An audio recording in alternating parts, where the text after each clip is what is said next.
Here is a question that almost nobody thinks to ask about the most famous assassination in Mossad history. On January 22, 1979, a car bomb killed Ali Hassan Salameh on the Rue Verdun in Beirut.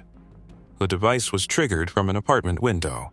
The operative who triggered it, known publicly as Erica Chambers, had been watching that street for weeks from a rented flat with a British passport and a cover story. History remembers the apartment. History remembers the window. History remembers the woman who pressed the button. Nobody asks who was below the street. Caesarea, the Special Operations Division of the Mossad, divided every kill operation in Beirut into 3 distinct teams. A logistics team handled documents, vehicles, and safe houses. A surveillance team confirmed the target's movements and identified the execution window. A kill team carried out the strike. The 3 teams operated in compartments. Each one knew only what it needed to know about the others. What made Caesarea different from almost every other intelligence unit running operations in this era was not the kill team. Kill teams existed everywhere. What made Caesarea different was the patience it was willing to build into the surveillance layer. The willingness to hold a position in a hostile city for days at a time, with no communication, no backup, and no guarantee the target would ever appear. Erica Chambers held her position for weeks. Her apartment was the visible version of that patience. There was also an invisible version. His name is not in any public record. He is referenced in available accounts of Caesarea operations from this period only by a designation, a code assigned to a specific operative role within the division's close static unit. He was not a Katsa. He was not a case officer who ran agents or managed sources. He was a combatant trained for one specific function: to enter a position inside a hostile urban environment and hold it, alone, without moving, without communicating, for however long the operation required. He had done this before, not in Beirut. In cities where the risk was serious but the infrastructure of the threat was thinner, less experienced, less motivated to look in certain places. Beirut was different. Beirut, in the late 1970s, was a city at war with itself, which meant it was a city where armed men, with no formal chain of command and no predictable behavior pattern, occupied every block. A city where the wrong face in the wrong doorway at the wrong hour could produce a consequence that no extraction plan could address. He had been briefed on Beirut. He understood what the city was. He accepted the assignment. What the briefing did not fully prepare him for was the specific nature of the position he was being asked to hold. The target was not Salameh. He was not a name that history has since attached to any headline. He was a logistics commander inside the PLO's Beirut infrastructure, a man whose function was organizational rather than symbolic. He controlled the movement of weapons from Beirut's port district into the hands of fighters operating in southern Lebanon. The supply line he managed had been connected, through Caesarea's intelligence work, to a series of attacks that had killed Israeli soldiers across a 6-month period. Killing him would not end the network. Caesarea understood that.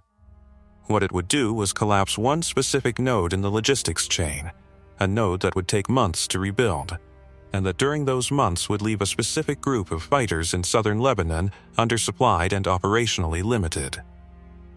4 months of planning had gone into reaching him. 3 separate approaches had been developed and abandoned. An above-ground surveillance position had been identified and then assessed as too dangerous. The neighborhood around his building was the kind of place that noticed strangers and had the means to act on what it noticed. A local asset had been approached to hold the observation role and had declined when the full risk profile was explained to him. The 4th approach came from the infrastructure maps that Caesarea's asset network had been building of Beirut's underground system since the early 1970s. Not as a primary intelligence product, as a secondary layer. The kind of information that seemed like operational noise until the day it became the only option left. The maps showed a drainage channel running beneath the road beside the commander's building. They showed a grate at the road's edge, corroded and partially open, that provided a sightline to the approach route. They showed a dry concrete shelf along the channel wall wide enough for a man to lie on. The fourth approach was to put a man inside that channel and leave him there until the commander walked into the open. The plan carried two conditions that had no flexibility built into them. The operative would carry no weapon. If he was found, a weapon made the situation unrecoverable in a different way than no weapon did. Without a weapon, there was a version of a story that could be constructed: a disoriented civilian, a confused foreigner, something that bought minutes rather than seconds. It was a thin story. It was the only story available. The second condition was the time limit: 96 hours. 4 days from insertion to mandatory extraction, regardless of whether the target had appeared. The limit existed because Caesarea's training data on extended static concealment in hostile environments was clear on one point. After 96 hours, the changes in an operative's threat assessment and pattern recognition become measurable enough to affect the reliability of the signal. The whole operation depended on one transmission from one man in one position. That transmission had to be accurate. The limit existed to protect the accuracy. 4 days, not a day more. The kill team would be positioned above ground within 2 minutes of the trigger point. The moment the operative transmitted, they would move. The operative's job ended at the signal. Everything after that belonged to the team above the street. What nobody in the planning phase had fully addressed was a question that the operative himself raised in the final briefing and did not receive a complete answer to. The question was about the exit. The primary extraction point was an access shaft 300 meters from his position, in a block that the Civil War had cleared of residents. It had been verified as passable during the planning phase. The asset who had walked it confirmed it was open. That confirmation was 6 weeks old by the time the operative asked about it. 6 weeks in Beirut, during an active civil war, was a long time for a piece of infrastructure to stay unchanged. The controller told him the shaft was verified. The asset had confirmed it. The plan had a contingency extraction point 400 meters beyond the primary. The contingency had been assessed as viable. There were 2 ways out. The operative accepted the answer. He had been trained to work within the architecture of a plan, even when individual elements of it sat uneasily. The discomfort of a detail was not a reason to abort before insertion. It was a reason to move carefully when the moment came. He filed the question and prepared to enter. Before dawn on the first day, he went into the ground. He entered through the access shaft in the cleared block, moving without light except when the passage required it. He carried water for 4 days, compressed rations, a chemical waste system, a secondary light source, and the transmitter. A single-band device capable of a 30-second encrypted burst on one designated frequency. The transmission could not be received by him. It was one-directional. Once sent, the signal went up and out, and he would never know what it had produced until someone came down to get him. He reached his position in under an hour. He settled onto the concrete shelf. He tested the transmitter, one short burst, acknowledged above, and then silenced for the duration. He checked the sightline through the grate, a strip of Beirut's early morning dark, the edge of the road, the angle of approach from the direction the commander's vehicle would come. He turned off his light. Above him, the city was waking up. Traffic, voices, the sound of a militia checkpoint 2 intersections east, its personnel arriving for the morning rotation. A call to prayer from a minaret he would never see. The ordinary sounds of a city going about its morning as though nothing was buried beneath its streets. He could not see any of it. He could only hear it. By the time the first hour had passed, he had already begun to build a map from the sounds alone, cataloging engine notes, footstep rhythms, the particular creak of a vendor's cart that passed the grate at an interval he would come to recognize. He was building a picture of the road above him from the inside of a concrete channel in the dark, waiting for one specific sound among all the others. The target had not appeared. That was expected. What was not yet known, what the operative lying on the shelf in the dark could not have known, was that above the street. Something was already changing in the intelligence picture that would alter the shape of the next 4 days in ways the original plan had not accounted for. The intelligence that changed the operation did not arrive dramatically. It came through a chain of 3 intermediaries, in the way most useful information moved in Beirut during the Civil War, slowly, indirectly, and with enough distance between the source and the recipient that neither could fully verify the other. A contact inside the PLO's administrative structure in the city's western district had passed a message to a local asset who had passed it to the Caesarea controller managing the operation from outside Lebanon. The message was short. The commander's routine had shifted. His meetings had moved. The route past the drainage channel was still his route. That had not changed, but the timing had. He was no longer moving in the morning. He was moving in the late afternoon after the heat of the day had dropped and the checkpoint activity on the surrounding roads had thinned. The controller read the message on the morning of day 2. The operative had been in the channel for more than 30 hours. The timing change was not catastrophic on its own. The 4-day window still contained the new movement pattern. If the commander was now passing the channel in the late afternoon rather than the morning, the operative's sightline was still valid. The afternoon light through the corroded grate was lower and more direct than the morning light, which meant visibility to the road above was, if anything, marginally better. The problem was not the operative below the street. The problem was the kill team above it.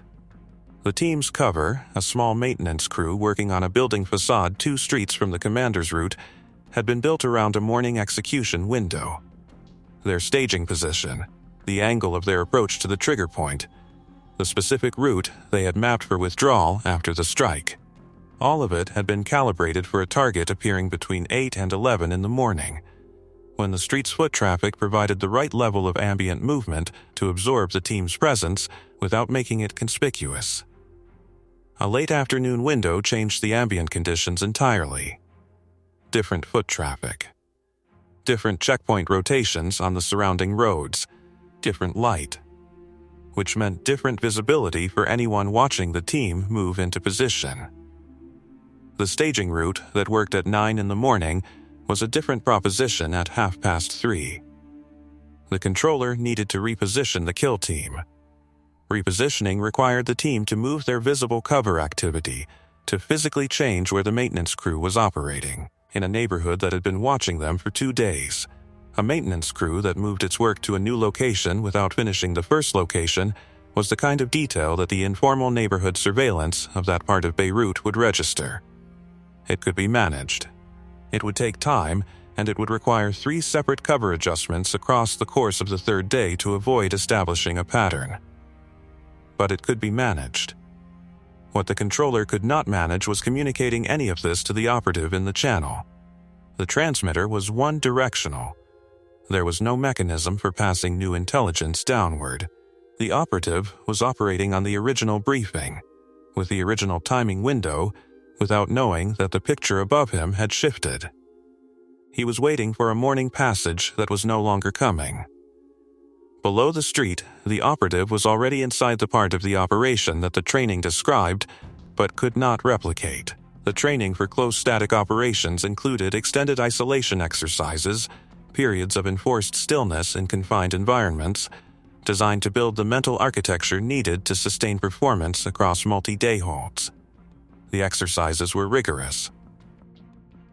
The operatives who completed them were selected partly because they had demonstrated a specific psychological profile: low reactivity to sensory deprivation, high tolerance for ambiguity, the ability to maintain procedural discipline when the environment was actively working against it.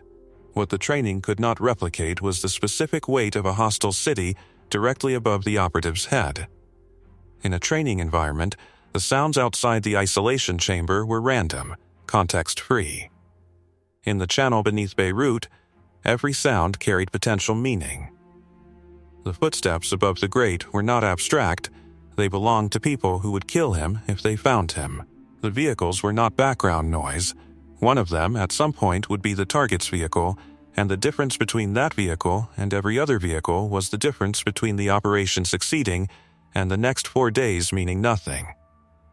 The operative had been cataloging sounds since the first hour.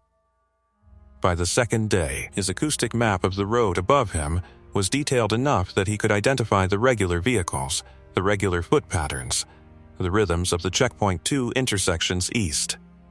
He knew the street better by sound than many people knew it by sight.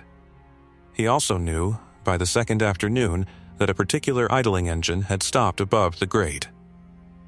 The engine note matched, not approximately, precisely, the specific displacement, the specific idle rhythm, the number of doors, the voices, male, 2 or 3, in the cadence that had been described in the briefing as the commander's known security configuration.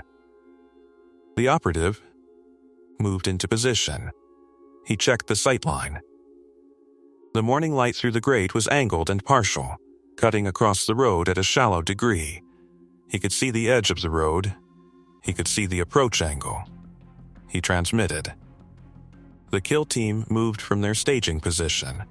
The vehicle drove away. The road above the grate was empty. No figure appeared. The sound of the engine faded east and did not return. The abort signal went 11 seconds later. The kill team stood down and returned to their cover positions. From the outside, the movement had been brief enough that it registered as nothing. A maintenance worker walking to a different part of the facade, stopping, returning. But the team had moved. And any surveillance of the surrounding area that was operating at a granular enough level would have noted the movement and noted the return. Below the street, the operative was back on the concrete shelf. He had made the transmission. The transmission had been a mistake. The pattern on the road had fit the target profile precisely enough to justify the signal, and the signal had been wrong. This was the moment the operation revealed what it actually was. Not the 4 days, not the concealment, not the physical endurance of lying on concrete in the dark beneath a city at war. Those were the visible costs, the ones the briefing had described and the training had addressed.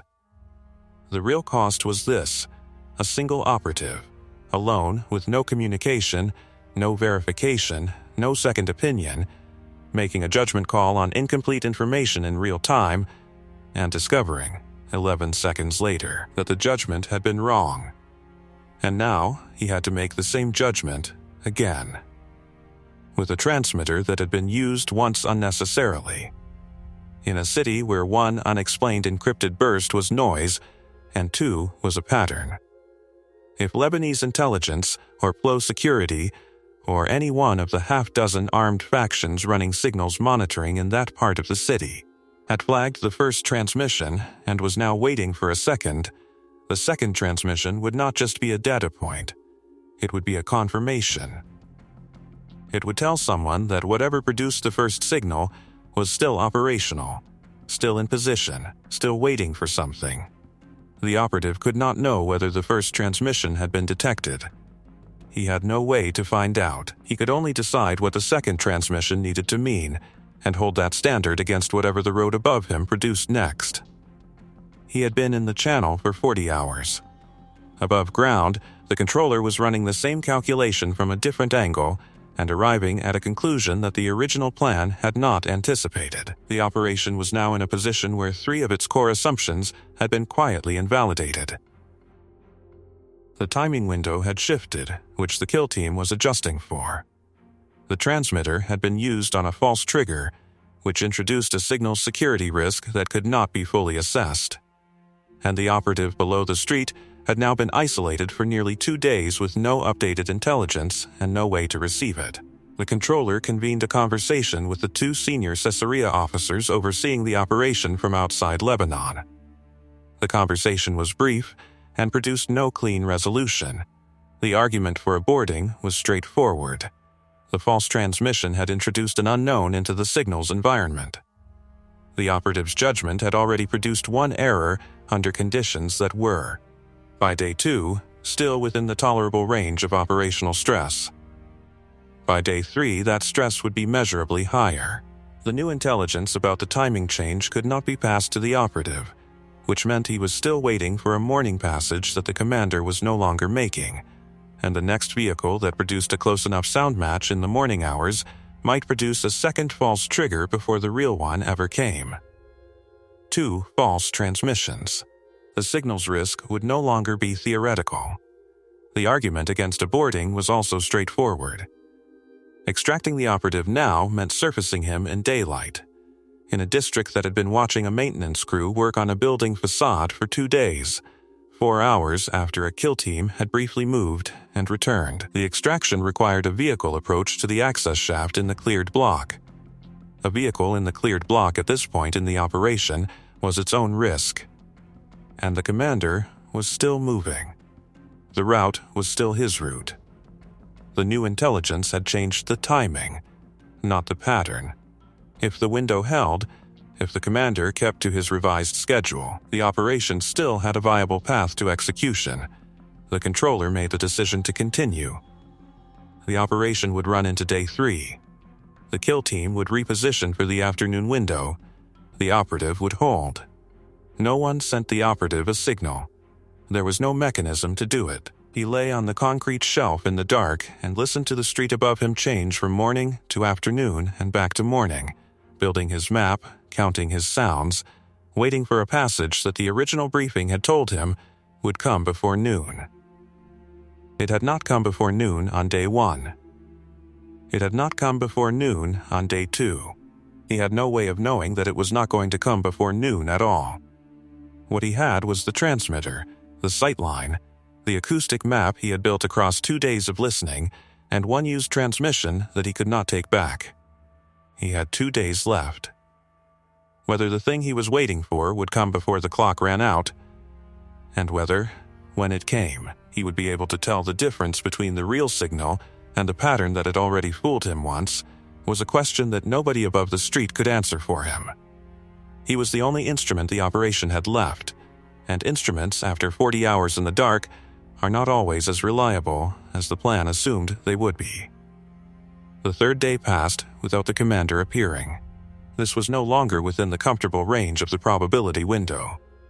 The 4-day framework had been built on a movement pattern observed across 2 weeks of above-ground surveillance. The pattern said the commander used the route every 2nd or 3rd day. Day 1 had produced nothing. Day 2 had produced a vehicle that matched the profile closely enough to trigger a false transmission. Day 3 produced neither. By the afternoon of day 3, the operative had been on the concrete shelf for 60 hours. The acoustic map he had built across the first 2 days was now so detailed it had become its own problem.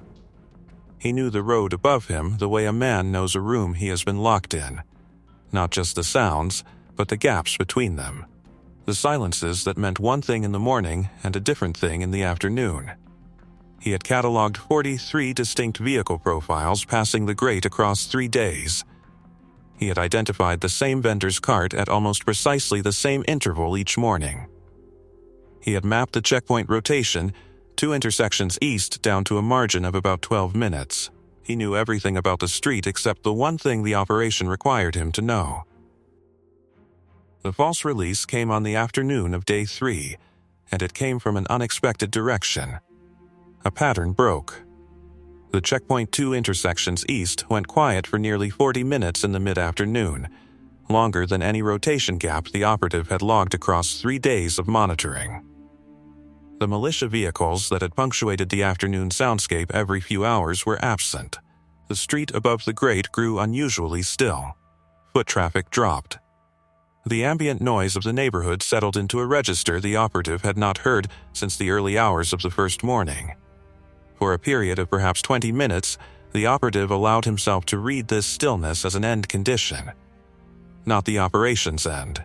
Not the target appearing and the signal going and the extraction arriving. A different kind of end. The kind that comes when a city's informal security apparatus has registered something it doesn't like and pulled itself back from the street.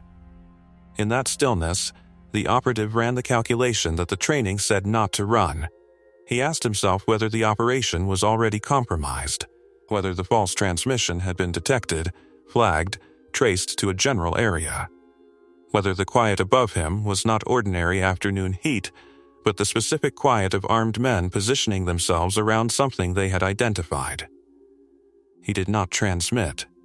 He did not move. He held the position and let the calculation run until it exhausted itself. The checkpoint came back online 38 minutes after it had gone quiet.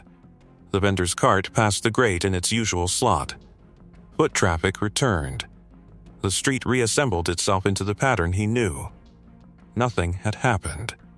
The quiet had been nothing. A checkpoint rotation delayed by something mundane. A shift handover that ran long, the ordinary friction of an informal militia structure in a city at war. The operative filed it and returned to the map, but the calculation he had run during those 20 minutes did not fully close. It left a residue. A low-level monitoring process that sat beneath his primary attention and kept asking the same question in the background. What if the quiet had not been nothing? He had been in the channel for 68 hours.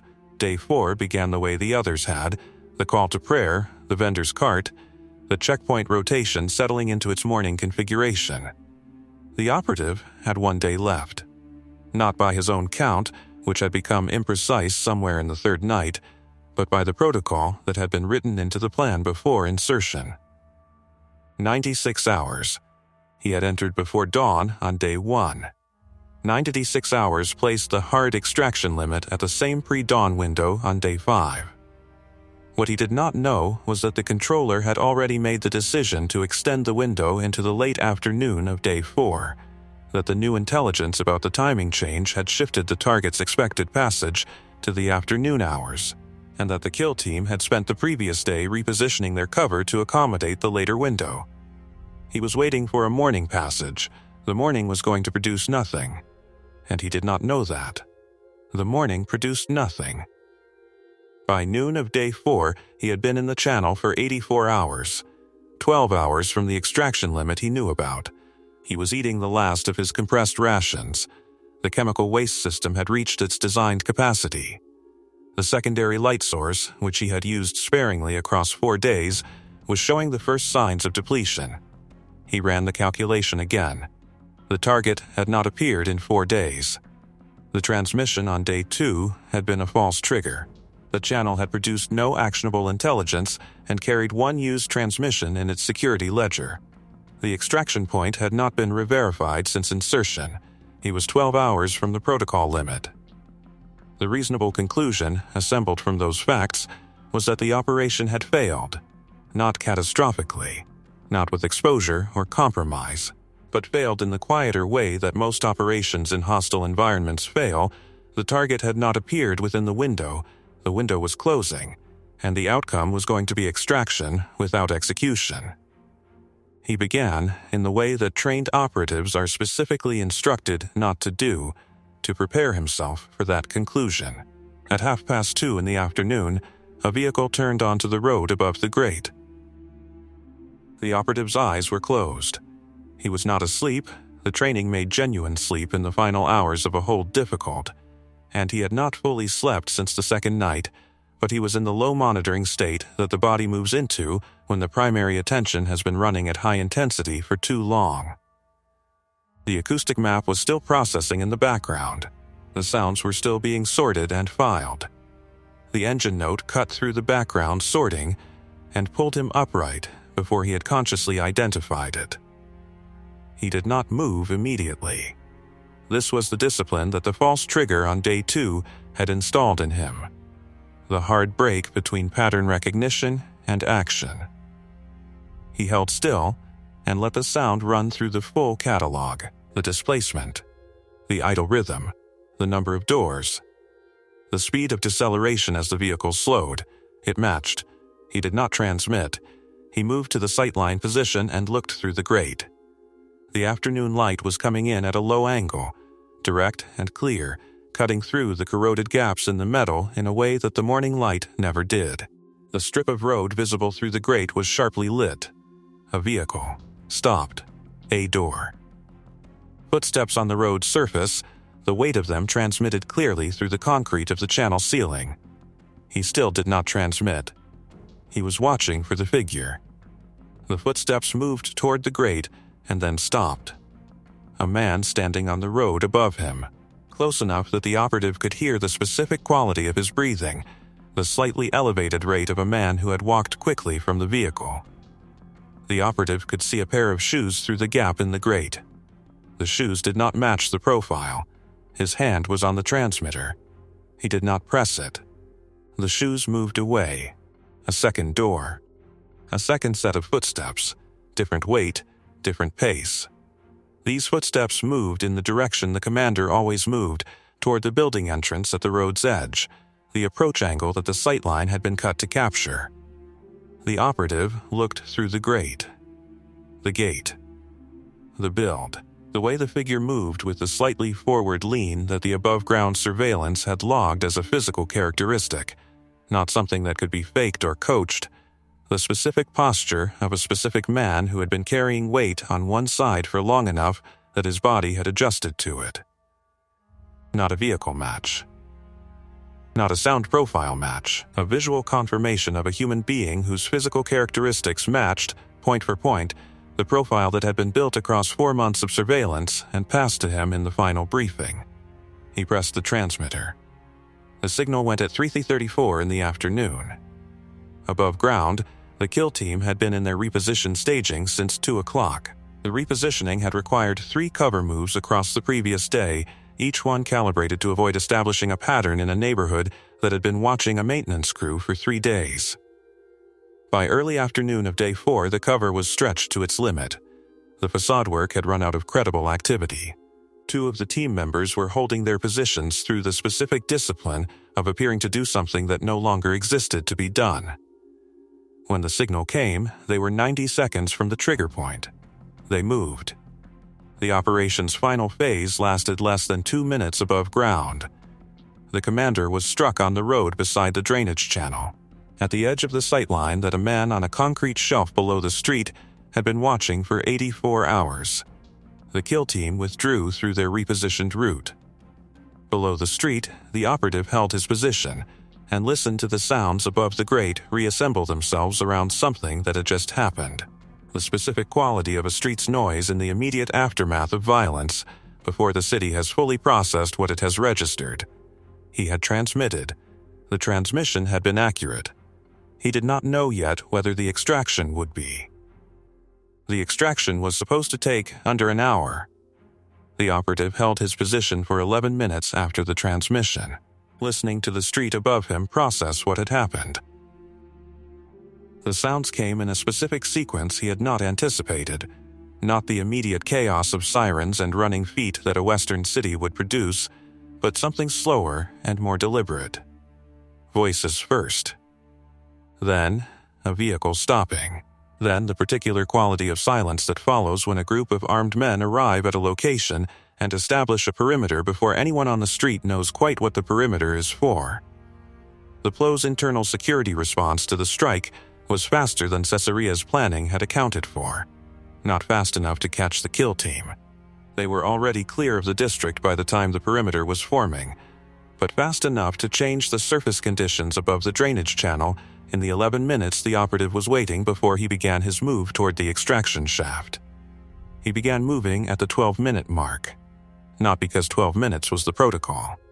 The protocol said to hold until the channel above was acoustically clear, but because the chemical waste system had reached a point that was no longer manageable, and because the operative had been making small, rational decisions for 84 hours and had reached the place where the body begins to override the rational decisions. He moved through the channel in darkness, following the route back toward the primary extraction shaft 300 meters from his position. He reached the shaft at the 17-minute mark and found the ceiling sealed. The collapse was not dramatic. It was not a cave-in or a structural failure of the kind that announces itself with noise and dust. It was quieter than that. A section of the block above the shaft, damaged by shelling sometime in the previous 48 hours, had settled.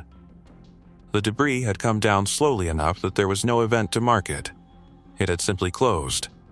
The operative put his hand against the concrete and felt no give. He stood in the dark beneath a sealed shaft in a city that was, directly above him, in the process of responding to an assassination. The kill team was out. The controller was managing the team's withdrawal and had no mechanism to redirect assets to the channel entrance in real time. The transmitter in the operative's hand was one-directional. There was no signal he could send that would communicate his situation to anyone above ground. He had the contingency extraction point, 400 meters beyond the primary, in a different direction, assessed as viable during the planning phase 6 weeks earlier. He began moving toward it. The 40 minutes he spent in the channel after the primary shaft failed are the part of the debrief that carries the most weight in the available record, not because of what happened during those 40 minutes, but because of what the operative's account of them revealed about the decisions made before insertion. The contingency point had been assessed as viable. The asset who had walked the primary route had been asked, during the planning phase, whether the contingency was passable. The asset had said yes. That confirmation was 6 weeks old. In a stable city, 6 weeks is a reasonable assessment window for fixed infrastructure. In Beirut in the late 1970s, 6 weeks was long enough for a building to be shelled, partially collapsed, partially cleared, and partially blocked in ways that no one who had not physically walked the route in the previous 48 hours could confirm. The contingency point held. The grate opened into a side passage adjacent to an emptied building in the cleared block east of the primary shaft. The operative came up through it into the afternoon light at the 53-minute mark, 40 minutes later than the extraction plan had projected, in a location 400 meters from where the extraction vehicle was positioned. He walked east. Alone, no documentation, no weapon, no cover story that would survive 30 seconds of questioning from any armed man who stopped him on a street where an assassination had just occurred 2 streets away. He reached the extraction vehicle at the 71-minute mark. The driver had been holding the position for 50 minutes past the projected contact window, in a parked vehicle on a street in a district that was actively tightening its informal security posture. 50 minutes is a long time to sit in a car in Beirut after something has happened nearby. The driver had not moved. That decision, to hold the position past the point where protocol permitted abandoning it, was the decision that made the extraction possible. It was also a decision made in violation of the standing protocol. The protocol said 30 minutes. The driver had held for 50. In the debrief, this was noted without resolution. The violation of protocol had produced the correct outcome. The correct outcome did not retroactively validate the violation. Both things were recorded, and the tension between them was not resolved in any document that has since become available. The operation was closed as a success within 48 hours of the operative's extraction from Lebanon. The commander was dead. The weapons transfer network he had managed lost its primary logistics coordinator. Caesarea's subsequent intelligence reporting confirmed that the supply disruption to fighters in southern Lebanon was measurable. A specific category of material that had been moving through the commander's network in consistent quantities went quiet for a period of several months before the network restructured around a new coordinator. Several months. That was the strategic yield of 4 months of planning, 4 days in a drainage channel, 1 false trigger, 1 sealed shaft, and 1 driver who held a position for 50 minutes when the protocol said 30. The network rebuilt, the supply line resumed. The fighters in southern Lebanon who had been temporarily undersupplied were not permanently neutralized. They were inconvenienced, reorganized, and operational again before the year was out.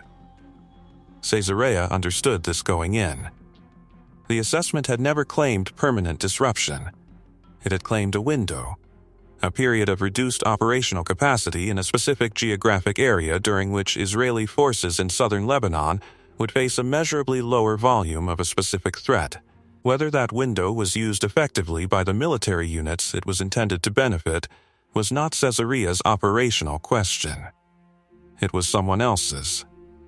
Whether someone else used the window is not something the available record answers. The debrief produced 3 formal findings, each one tied to a decision made before the operative entered the channel. The first was about the signals environment. The false transmission on day 2 had not been detected. This was confirmed through post-operation intelligence collection. The signals monitoring active in the district at the time of the operation was not running at the sensitivity level that would have flagged a 30-second encrypted burst. The risk had been real. The consequence had not materialized. The finding noted, with the specific flatness of institutional language, that outcomes do not validate risk assessments, and that the next operation in a similar environment should not treat the absence of a consequence as evidence that the risk was manageable. The second finding was about the operative. Post-extraction psychological assessment documented what the training had predicted and could not prevent. Altered threat perception patterns consistent with extended isolation under high-alert conditions, impaired short-term time calibration, and a specific sensory residue that the assessment described in clinical terms, and that the operative described in simpler ones. He could not stop listening to streets.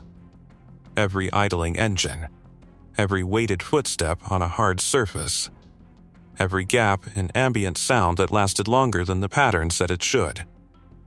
He was stood down from operational deployment for 90 days following extraction. The assessment recommended the full period. He returned to operational status at the end of it. Whether the residue fully cleared is not something the available record addresses. The third finding was the one that carried the most institutional weight, because it was the only finding that could be directly acted upon. Exit routes in urban environments experiencing active conflict must be physically re-verified within 48 hours of operative insertion. Not assessed. Not confirmed through an asset's 6-week-old account. Walked by someone who has eyes on the route within 48 hours of the moment the operative goes into the ground. The finding was written from the specific experience of a man who had spent 40 minutes in a drainage channel beneath Beirut after an operation was already complete, after the target was already dead, after the kill team was already out, searching for an exit that the plan said existed, that nobody had checked, and that he found not because the planning was thorough but because he kept moving, through the dark until the concrete gave way to light. The exit had held. Another 40 meters in the wrong direction, and it would not have.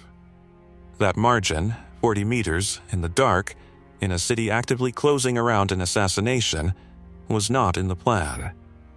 It was not a product of Caesarea's methodology or its training, or its 4 months of preparation. It was the product of one man continuing to move when the rational calculation said there was nothing left to move toward. The plan got the operation to the channel. What got the operative out of it was something the plan did not account for and could not have built. The Caesarea Division does not publicly discuss its concealment operations from this period.